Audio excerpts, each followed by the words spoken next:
जैसे करबला में मौला हुसैन को बुला के अकेले इन लोगों ने किया है ना, आज ये उसके साथ कल यही हुआ है। उसे घेर लिया जैसे मौला हुसैन को करबला में घेरा था। आप क्यों आए?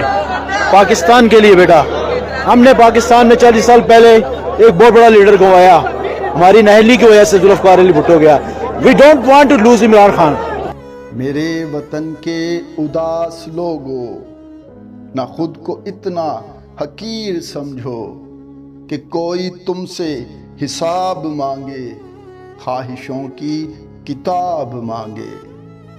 मेरे वतन के उदास लोगों, ना खुद को इतना कलील समझो कि कोई उठकर कहे ये तुमसे, वफाएं अपनी हमें लौटा दो, वतन को अपने हमें थमा दो।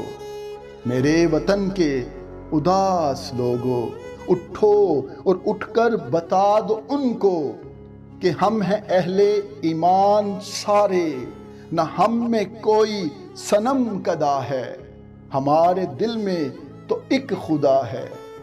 मेरे वतन के उदास लोगों, झुके सरों को उठा के देखो, कदम तो आगे बढ़ा के देखो।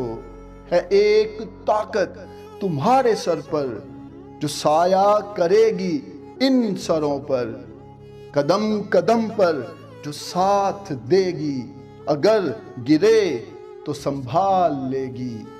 मेरे वतन के उदास लोगों, उठो चलो अब वतन संभालो, उठो चलो अब वतन संभालो, वतन संभालो, वतन संभालो।